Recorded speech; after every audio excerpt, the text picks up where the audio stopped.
오늘은 제가 글쓰기라는 주제를 가지고 왔는데요. 글을 쓸 때 있어서 또 내 마음 상태, 또 환경, 상황 이런 것들도 되게 중요하다고 생각하거든요. 그래서 저 같은 경우는 제가 좋아하는 카페에 간다거나 아니면 뭔가 햇빛이 잘 들어오는 곳, 그게 아니다. 그럼 조용한 분위기의 카페를 가는 날도 있고요. 아니면 오히려 나는 집중을 빡 해서 하고 싶어. 막 이럴 때도 있거든요. 그래서 그럴 때는 집중이 잘 되는 곳에 가서 글을 쓰기도 하거든요. 그래서 여러분들도 여러분에게 집중이 잘 되는 뭔가 장소, 뭐 환경 이런 걸 정하는 것도 좋고요. 그 다음에 여기 이런 향수도 되게 도움이 많이 돼요. 여러 가지 감각 중에 이 후각이 되게 또 예민하다고 하잖아요. 가장 예민한 이 후각을 또 자극시켜주면 좋거든요. 그래서 이번 또 오타 튤립 이거를 이런 식으로 혼자 집에 있을 때도 뿌려주시면 되게 기분 전환이 돼서 엄청 좋아요. 그래서 이런 향수가 또 뭐 우드나 머스크 이런 것들이 좀 마음을 또 편안하게 해주다 보니까 그런 게 잘 맞는 분들은 그런 거 하셔도 되고, 아니면 오히려 상큼하게 리프레시하고 싶어 그런 분들은 또 그런 향수를 쓰셔도 좋아요. 저는 좀 우드한 거랑 또 뭔가 과일, 플라워 이런 느낌 좋아해가지고 이번에 오타 튤립이라고 우드랑 또 이 튤립이 섞인 거를 활용해봤는데, 제가 디스센스 엄청 좋아하거든요. 그런데 이번에 리뉴얼이 돼서 엄청 패키징이 장난 아니게 예쁘고 이 향수 병도 너무 아름다운 거예요. 진짜 저한테 선물하기도 너무 좋고 선물해주기도 좋은 그런 거. 그래서 오늘 패키징부터 한번 살펴보러 가보실까요? 이 디스센스 향수 소개해드리려고 합니다. 지금 보니까 패키징, 선물 패키징인데 진짜 너무 예쁘지 않아요? 완전 선물 패키징. 딱 저한테 선물해주는 느낌도 들고, 그리고 이건 진짜 뭐 집들이 선물이나 다른 분들한테 선물해도 너무 좋을 것 같아요. 너무 예쁘죠? 노란색으로 해줬어. 그리고 여기 이런 키링도 있어요. 이거 빼서 가방에 걸어볼 것 같아요. 그리고 리본을 풀어볼게요. 진짜 스카프가 완전 고급스러운 것 같아요. 스카프 해도 되겠어요. 뿌띠 스카프네요. 그리고 깔아볼게요. 완전 부들부들해지. 한번 열어보겠습니다. 진짜 너무 예쁘다. 그죠? 진짜 뷰티풀이네요, 뷰티풀. 게다가 이제 이것도 열어볼게요.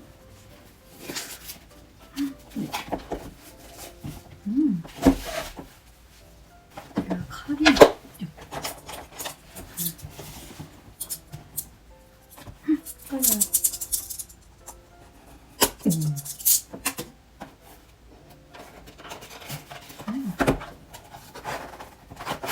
오, 진짜 와, 향수 너무 예쁘다. 와, 이거 보이세요? 제가 한번 해볼게요. 완전 핑크핑크. 너무 예쁘죠? 와, 핑크 대리석. 뚜껑은 진짜 대리석이고, 그리고 여기 밑에 부분이 지금 잘 보이실지 모르겠는데 이렇게 이쪽으로 보여드릴게요. 이렇게 산 모양으로 된 거 보이세요? 여기 이렇게 산 모양. 이게 아랫부분이 이렇게 산으로 되어 있어서 그냥 딱 봤을 때 산 모양으로 보이는 거. 완전. 여기도 QR코드 있어요. 병 뒷부분. 바로 홈페이지로 넘어갈 수 있고, 그냥 한번 뿌려볼게요. 요거는 이제 1, 2, 3번 오타와 튤립이에요. 살짝 뿌려볼 건데 너무 설렌다. 오, 은은하고 좋은데요? 이게 제가 원래도 튤립꽃 자체를 엄청 좋아하는데 딱 그 튤립이랑 우드가 어우러져서 뭔가 자연스러운데 상큼하고 러블리한 느낌이 너무 좋은데요? 저 이쪽도 뿌려볼게요. 방금 분사력도 장난 아니다. 확실히 처음에 뿌렸을 때는 튤립 향이 확 더 나는 것 같고요. 조금 시간이 지나니까 우드 향이 좀 더 나는 것 같아요. 저 오타 튤립 요거 설명서도 좀 보내주셨는데 상쾌한 첫인상을 남기고 따뜻한 블론드 우드와 튤립이 어우러져 깊이 있고, 우드랑 튤립이 어우러져서 맞아, 여성스러운데 맑고 청순한 느낌이랑 딱 그 첫 느낌은 여성스러운 사랑스러운 느낌이에요. 그래서 탑코트가 이제 프레시아 미들이 튤립이네요. 베이스는 블론드 우드. 확실히 좋아도 다 좋아. 안녕하세요. 본연의 아름다움이라는 이름으로 활동하고 있는 퍼스널 컬러 컨설턴트, 그리고 작가, 그리고 이번에 유튜브를 개설하게 된 도나라고 합니다. 네, 저는 최근까지 또 여러 가지 일들을 많이 해봤는데요. 직업적으로도 다양한 일을 해보기도 했고 여러 가지 또 취미 활동도 다양한 것들을 해봤어요. 그래서 사실 어떤 이야기를 먼저 시작하면 좋을까 고민이 좀 많았거든요. 그래서 하고 싶은 이야기를 막 적어봤더니 22가지 주제가 나왔어요. 그래서 뭐 어떤 것들이 있었냐면 책 쓰기도 있었고 뭐 책 추천, 퍼스널 컬러, 사업, 또 심리, 글쓰기, 블로그 체험단, 서평단, 영어 공부, 연기, 영어 추천 뭐 등등 다양한 주제들이 있었는데요. 어떤 주제를 가장 먼저 하면 좋을까? 어떤 것이 가장 여러분에게도 도움이 되고 저도 하고 싶은 이야기일까? 라는 생각을 했을 때 저는 이번 주제는 글쓰기로 주제를 잡았습니다. 글쓰기를 주제를 잡은 이유는 이 모든 것들이 사실 글쓰기랑 연결이 되어 있다라는 생각이 많이 들었어요. 무슨 말이냐 하면 책 쓰기, 너무 글쓰기랑 연관이 있죠. 그리고 뭐 퍼스널 컬러 이런 거 같은 경우도 제가 왜 퍼스널 컬러를 또 하게 됐는지와 그 퍼스널 컬러를 함에 있어 뭐 마케팅이나 그런 걸 할 때도 글쓰기가 포함이 되고요. 그 다음에 뭐 사업 같은 것도 마찬가지로 제가 의류 사업을 해봤었는데 그런 것도 어떻게 또 상품에 대해서 설명을 하냐, 글을 쓰냐 이런 것도 중요하겠죠. 그리고 심리, 이 심리 같은 경우도 심리에 글쓰기가 너무 연관이 많이 되어 있다라는 생각이 들어요. 그래서 오늘 이 주제 자체를 또 내가 삶이 힘들 때 글을 쓰면 좋다라는 콘텐츠를 가져온 건데요. 힘들 때는 사실 솔직히 말해서 아무것도 하기 싫은 생각이 많이 드는 것 같아요. 저 같은 경우는 좀 열심히 일을 하면서 달리다 보니까 번아웃이 좀 오는 편이거든요. 번아웃이 올 때는 좀 무기력해지고 아무것도 하기 싫어지는 마음이 들지 않나요? 저 같은 경우는 그런데 그래서 저는 그냥 드라마를 보거나 누워서 저 침대에 누워서 그냥 아이패드를 보거나 이런 시간들을 보내거든요. 근데 그렇게 시간을 보내면 잠이 안 오더라고요. 새벽 4시가 넘어도 잠이 안 오고 거의 눈이 건조해서 눈이 아파야지만 그제서야 이제 아이패드를 끄고 자보려고 노력을 하지만 이 찝찝한 마음 때문에 잠이 잘 안 오는 경우가 많았었어요.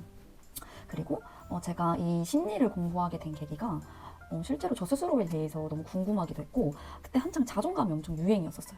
그러다 보니까 근데 너무 긴 것 같다.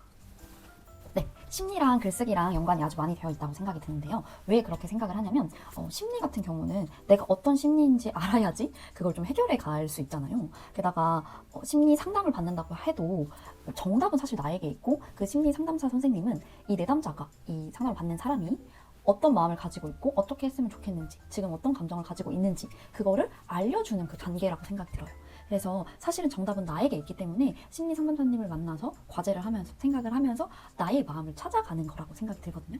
그래서 제가 실제로 제 심리가 너무 궁금했었어요. 그래서 왜 궁금했었냐면 사실 너무 롱스토리라서 간단하게 설명을 드리면 제가 코로나 시기에 되게 조금 더 무기력하고 우울감이 좀 들더라고요. 그러면서 나는 무엇을 하고 싶어 하고 뭘 좋아할까 이런 좀 고민이 많이 들었던 것 같아요. 그 전까지는 그냥 뭐 삶을 열심히 살아가는 데 의의를 뒀다면 갑자기 많아진 시간 속에서 또 혼자 있는 시간이 생기다 보니까 내가 뭘 선택하는 것이 나에게 좋을까? 이런 생각도 많이 들었고 실제로 그 시기에 자존감이 엄청 유행이었어요. 자존감 수업책도 나왔고요. 그런 뭐 언어, 뭐 말그릇 이런 언어에 대한 것도 나왔고 그러다 보니까 저도 제가 말을 더 예쁘게 하고 싶고 제 마음 상태가 좋았으면 좋겠고 그런 생각이 많이 들었어요. 그래서 그렇다면 심리 공부를 해보자. 그래서 제가 심리 관련된 책도 엄청 많이 사고요. 서로 같이 또 이런 그룹으로 해서 심리를 배울 수 있는 커리큘럼이 있었어요. 그래서 그런 것도 참여해보기도 하고 그러면서 거기서 이제 내주셨던 숙제가 있었거든요. 그게 뭐였냐면은 감정 일기 쓰기라는 거였어요. 혹시 여러분 감정 일기 쓰는 게 뭔지 아세요? 감정 일기라는 게 디테일하게 들어가면은 조금 여러분이 적용할 때 피곤할 수도 있어요.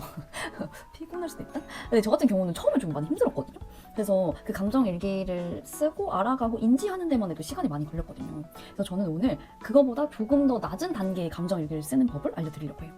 그래서 제가 요 책은 아니고요. 알라딘에서 샀던 감정 일기 관련된 책이었는데 이제 이름이 마음 일기장이에요. 그래서 감정 일기랑 좀 비슷한 느낌이라고 생각해 주시면 좋을 것 같고 어떤 식으로 되어 있냐면 이런 식으로 이제 마음 일기에 대해서 설명을 처음에 해주세요. 마음 일기. 마음 일기가 뭐냐면 이제 마음 일기는 오늘 하루 어떤 마음이 들었는지 자신의 마음을 들여다보고 쓰는 일기예요. 자신을 있는 그대로 사랑할 수 있는 방법 중 하나랍니다. 저는 이 말이 너무 예쁜 것 같아요. 자신을 있는 그대로 사랑할 수 있는 방법. 이 말이 너무 예쁘다고 생각이 들었고 마음일기 쓰는 방법이 처음에는 이제 나의 마음이 어땠는지를 골라요. 그래서 여기 나의 마음 부분에 체크를 할 수 있게 해주시고 여기 이제 기타 칸도 있거든요. 그거는 다른 마음을 표현하는 다양한 표현들 여기서 선택할 수도 있어요. 그래서 사실 왜 언어도 좀 퇴화될수록 욕설, 비속어로 그냥 퉁쳐서 감정을 표현하게 된다고 하거든요. 예를 들면 이런 거예요. 뭐 숫자를 썼어요. 그럼 내가 그 숫자가 기분이 좋을 때 쓸 수도 있고 기분 나쁠 때 쓸 수도 있고 놀랄 때 쓸 수도 있고 다양하잖아요. 근데 그거를 사실은 하나의 단어로 국한된 것이 아니라 나누어서 표현을 하자는 거죠. 내가 지금 막 화가 나요. 근데 이게 화가 나는 이유가 불안해서인지 속상해서인지 짜증나서인지 사실 그 이유가 되게 다양하다는 거죠. 그러다 보니까 그냥 하나의 국한된 생각, 이미지, 표현 이것만 하는 것이 아니라 다양하게 표현함으로써 나를 더 이해해주고 알아줄 수 있다는 거죠. 그래서 처음에는 나의 마음, 내 기분, 상태를 체크할 수 있어요. 그 다음에 그게 왜 그런 마음이 들었는지 오늘 하루를 돌아보고 그림이나 글로 표현해보세요. 그래서 뭐 마음 체크를 한 다음에 왜 그 기분이 들었는지를 체크를 하는 거예요. 이게 왜 중요하냐면 사실 특히나 어렸을 때 같은 경우에 이제 감정 표현하는 게 좀 서툴잖아요. 그럴 때 이렇게 부모님이나 아니면 지도자분이 양육자가 이런 걸 체크하면서 알려주면 이 감정을 좀 세분화시키면서 오히려 안정감을 얻을 수 있다고 해요. 근데 사실 저도 나이가 조금 있는데 이런 나이, 그러니까 지금 시대 말고는 옛날에는 좀 더 심리에 대해서 그렇게까지 관심이 있진 않았다는 생각이 들거든요. 그러다 보니까 어떤 감정인지, 감정을 어떻게 표현해야 되는지 이런 게 조금은 서툴 수 있다고 생각이 들거든요. 그래서 지금 내 감정을 다시 알아봐주는 시간을 가지면 좋다라는 생각이 들어요. 게다가 이 감정이라는 것이 어렸을 때만 있는 게 아니라 성인이 돼서도 감정을 가지고 있죠. 그러다 보니까 이 감정을 내가 알아봐주고 인정해주고 그럼으로써 더 나은 원동력으로 활용도 할 수 있거든요. 그래서 오늘 있었던 일 중에 감사한 일 한 가지를 떠올리고 써보는 파트까지 있습니다. 그리고 마지막 파트가 뭐냐면 오늘 나의 마음을 알아주세요. 그리고 자신에게 따뜻한 말 한마디를 해주세요. 그래서 이렇게 파트가 있습니다. 그래서 제가 좀 추가적인 표현도 설명드리면 자신을 칭찬하는 거에도 예시가 있어요. 그래서 뭐 완벽해, 훌륭해, 아주 좋아, 사랑해, 응원해, 자랑스러워, 최고야, 믿어, 할 수 있어, 현명해, 놀라워, 열심히 했어, 든든해, 엄청나, 대단해. 그래서 나의 마음을 알아주고 응원해주면 나를 더 사랑할 수 있어요. 그래서 이게 이제 마음 일기 쓰는 그 칸이거든요. 그래서 이런 식으로 되어 있어요. 아까 봤던 그 예시가 이렇게 되어 있죠. 그리고 뒤에는 또 마음을 나타내는 말 활동지 이것도 있더라고요. 그래서 이런 마음을 디테일하게 설명해 놓은 게 있어요. 그리고 거기에 내가 가지고 있는 기분이나 느낌을 말하다 보니까 이 마음의 말뜻을 잘 모를 때 있을 때 마음이란 내가 가지고 있는 기분이나 느낌을 말해요. 우리는 일상생활에서 다양한 마음을 느끼며 살아가요. 하지만 그 마음을 나타내는 말을 잘 모를 때가 있어요. 활동지를 통해 마음을 나타내는 다양한 말을 살펴보고 일기장과 독서 기록장을 쓸 때 참고해보세요. 그래서 다양한 그 표현들과 예시를 이렇게 알려주시면 여러분이 꼭 이 책을 이 일기장을 사야 되는 건 아니고요. 이런 거 말고도 아마 요즘엔 되게 많을 거예요. 감정얘기 관련된 책도 있을 거고 이런 일기장 폰트를 많을 거라 생각이 들어요. 그 뭐 참고하시기 위해서 더보기 칸에 넣어드릴게요. 근데 저는 이 틀을 맞추는 것 자체는 엄청 막 꼭 이렇게 해야 돼 이건 아니지만 저도 이제 감정일기를 쓸 때 감정일기에 틀이 있다 보니까 어쨌든 생각을 정리함에 있어서는 저는 도움을 되게 많이 받았어요. 왜냐면 저 같은 경우는 제가 감정일기 쓰는 방법 자체를 몰랐다 보니까 내 감정이 어떤지도 몰랐고 감정을 어떻게 살펴봐야 되는지 아예 몰랐었거든요. 그래서 이런 식으로 틀이 있으면 한번 생각을 정리하게 돼서 너무 좋더라고요. 그러니까 제가 썼던 감정일기는 어떤 카테고리였냐면 이제 상황을 적어요. 뭐 예시를 들자면 제가 오늘 실제로 커튼을 달았거든요. 제 집에 조금 제가 보기 싫어하는 부분도 좀 있는 그런 정리가 안 된 벽면이 있어요. 그래서 거기를 제가 뭐 커튼이든 천이든 달아야지 이렇게 생각만 했었거든요. 근데 그 커튼을 달려고 고민만 하다가 오늘 드디어 달게 된 거예요. 그래서 이 과정은 사실 조금 화가 났거든요. 왜냐면 제가 방에 에어컨이 이제 제가 있는 방에만 있고 거실에는 에어컨이 없어요. 사실은 선풍기를 가져갔으면 됐는데 귀찮아서 제가 안 한 거겠죠? 생각을 못 했겠죠? 그래서 선풍기가 없으니 매우 덥고 이게 또 제가 꽃꽃핀 아세요? 꽃꽃핀? 이렇게 다이소에 파는 건데 벽을 이제 뚫지 않고 못을 달지 않고 할 수 있는 꽃꽃핀이라는 게 있어요. 벽면에 그 꽃꽃핀을 이제 위에 올라가서 이거 단 거죠. 잘 안 되죠. 그래가지고 짜증나서 중간에 포기할까? 라는 고민도 들었는데 그래도 달았어요. 근데 그 커튼이 너무 꾸불꾸불한 거예요. 그래서 그거를 이제 다리미로 피겠다고 또 다리미를 가져왔는데 이제 그 민족 대이동을 했어야 됐던 거예요. 그러니까 그 커튼을 한다고 다시 정리를 해놨는데 그 다리미를 꽂기 위해서 또 전기 콘센트 찾아보고 막 이러다 보니까 그래서 이제 많은 일들이 있었어요.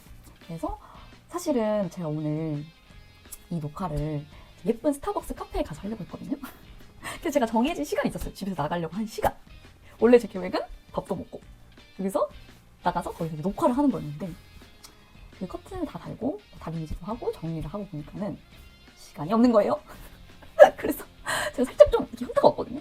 그래서 양가 감정이 들었어요. 두 가지 감정이 들었는데 커튼이 완성되어서 너무 뿌듯한 마음과 내 시간 다 날려먹었다는 생각, 막 여러 가지 생각이 들면서 이 마음을 정리해야겠다 해가지고 막 이렇게 집 방 정리도 하고 막 그런 일들을 했어요. 그러면서 제가 이제 그냥 마음 먹었죠. 그냥 집에서 해야겠다. 집에서 녹화를 하자. 그리고 이렇게 집에서 녹화를 하게 되었다는 그 사실이 있었는데요. 상황은 이런 식으로 막 장황할 필요까지는 없지만 뭐 이모저모 그냥 상황을 막 적어도 돼요. 적고 나면 이제 뭐가 나오냐면 나의 감정. 제 감정은 짜증나기도 하고 막 뿌듯하기도 하고 어떻게 해야 될지 고민되고 막 시간을 날렸다는 아쉬움, 아까움 여러 가지 감정이 들었어요. 그리고 바라는 욕구. 제가 바라는 욕구는 뭐였냐? 사실은 생각해보면 저는 그냥 녹화를 하고 싶었던 거예요. 오늘 녹화를 하고 싶다. 이게 저의 욕구였던 거죠. 생각해보니까 꼭 그 예쁜 스타벅스에 가지 않아도 그냥 집에서 녹화하면 되는 거였던 거예요. 그래서 저의 욕구를 인지하니까 짜증이 안 나는 거예요. 그래서 나 여기서 녹화를 하면 되고 나는 내가 하고자 했던 커튼을 달았다. 잘하는 일인 거죠. 기쁜 일이었던 거예요. 그리고 오히려 생각해보면 그 예쁜 스타벅스보다 이 집이 오히려 조용할 수도 있고 제가 좀 덜 민망하게 녹화할 수도 있지 않았을까. even better? 오히려 잘 된 거 아닐까? 이런 생각이 들었고요. 그다음 상대방한테 하고 싶은 말. 사실 이게 나의 감정일기다 보니까 상대방이 날 짜증나게 할 수도 있겠죠. 근데 저 같은 경우는 그 상대방이 이제 저였었어요. 그래서 수정아, 그래 그럴 수 있어. 보나야, 그래 그럴 수 있어. 그래 커튼 다느라 너무 고생했고. 그 상대방한테 하고 싶은 말이었는데 이제 감정 얘기는 감정은 외부에서부터 오기도 하고 뭐 내면에서부터 나오기도 하고 여러 가지 상황에서 오겠죠. 그래서 남이 될 수도 있고 또 내가 될 수도 있어요. 그래서 나한테 하고 싶은 말 같은 경우는 그래 그럴 수 있지. 그래 너가 커튼 다는데 고생했고 너가 예쁜 스타벅스 못 갈 수도 있지. 그래 그럴 수 있는 거야. 인생은 계획대로 흘러가지 않는걸? 이런 말을 하고 싶을 수 있고요. 그 다음에 상대방에게 듣고 싶은 말. 상대방에게 듣고 싶은 말. 어찌 보면 제가 저한테 해주고 싶은 말이 될 수도 있겠죠. 상대방한테 듣고 싶은 말 같은 경우는 그래 너가 그 녹화를 실패했지만 너가 예쁜 스타벅스에서의 녹화를 실패했지만 그래도 너가 지금 녹화를 하고 있잖니? 괜찮아 잘하고 있어. 이런 말. 그리고 나에게 응원해주는 말. 아까 응원해주는 말 같은 경우는 여기 이제 예쁜 글들이 있었죠? 그래서 저한테 오늘 응원해주고 싶은 말은 저는 아주 훌륭하다고 말해주고 싶어요. 왜냐면 사실 저는 집에 있으면 아까 말씀드린 좀 누워있고 좀 생산적인 일을 많이 못하는 편이에요. 그러다 보니까 어디 밖에 나가서 카페에 가서 좀 생산적인 일을 하는 편이거든요. 거기서 맥북으로 일을 하거나. 근데 오늘 되게 그래도 집에서 생산적인 일, 목표한 바를 이루었던 것이 저는 아주 훌륭하다고 생각이 들고요. 그 다음에 저를 너무 응원합니다. 오늘 이 영상을 찍었고 제가 언제 편집을 하게 될지 모르겠지만 그것을 한다는 것이 어디냐라는 생각에 저는 저를 응원하고요. 그 다음에 저는 저를 믿습니다. 언젠가 할 거라는 것을 저는 믿고요. 할 수 있다라는 생각이 듭니다. 뭐 이런 식으로 한번 저와의 것을 해봤는데요. 사실 다른 사람과의 것을 얘기해본다면 더 도움이 되리라 생각이 들어요. 그래서 그런 예시들이나 더 디테일한 것들은 그런 감정일기 파트를 또 하나 만들어서 여러분이 관심을 가져주신다면 댓글 남겨주세요. 여러분도 관심이 있다, 나 궁금하다 하신다면 그 관련돼서 또 파트를 만들어서 또 자세하게 남간 어떻게 할지 예시들도 좀 더 들려드리도록 예시들도 좀 더 설명해드리도록 할게요. 그래서 오늘은 이런 감정일기까지는 아니더라도 뭐 마음일기장 이런 식으로 나의 감정을 조금은 이해해주고 알아주고 또 생각해주고 토닥토닥 해줄 수 있는 그런 시간을 가져보는 게 어떨까 생각이 들어요. 그래서 사실 사람은 다양한 감정들을 느끼는데 이런 거를 인지하지 못하다 보면 일상이 더 무료하게 느껴질 수도 있거든요. 감정이 별로 안 느껴지기도 하고 그러다 보면 그런 번아웃이나 무기력이 좀 찾아오기도 하는 것 같아요. 그래서 저 같은 경우에는 이런 식으로 이 일기를 쓰고 나서 되게 저의 감정을 표현하는 데 있어서 도움을 많이 얻었고 그러다 보니까 제가 원래 좋아하던 책 읽기뿐만이 아닌 글쓰기에도 흥미를 좀 더 갖게 됐어요. 쓰는 게 익숙해진 거죠. 저는 그 감정일기를 그때 커리큘럼, 그 심리 공부하는 커리큘럼 때 그 6개월 정도 매일매일 감정일기를 썼어요. 그러다 보니까 아예 패턴화돼서 제가 감정일기를 쓰지 않아도 좀 뇌에서 그런 작용이 일어나더라고요. 옛날에는 생각지 못했던 일들이었거든요. 그래서 지금도 이제 꾸준하게 일기를 쓰면서 감정을 돌아보려고 노력을 하긴 하는데요. 저도 막 엄청 막 잘하고 그런 건 아니에요. 같이 노력해가면서 마음을 알아봐주면 좋겠다라는 생각이 들고요. 저는 좀 글쓰기에 대해서 말씀을 드려봤어요. 특히나 글쓰기 중에 나의 마음을 알아주는 마음일기, 감정일기 이 부분에 대해서 얘기를 해봤는데 요거를 하다 보면 실제로 자존감도 올라가고 나의 글쓰기 능력까지 올라갈 수 있다. 그래서 내 감정을 알다 보니까 제가 남에게 표현하는 것도 제가 그냥 제 혼자 저만의 삶을 살아가는 것도 더 윤택해지고 더 나아졌어요, 실제로. 물론 뭐 이걸 안다고 해서 저도 365일 행복하고 365일 기쁘고 막 이런 건 아니지만 그래도 노력해가는 단계라고 생각이 들고 예전에 비해서는 훨씬 나아졌거든요. 그래서 여러분들도 여러분에게 정말 좋은 기회가 됐으면 좋겠어요.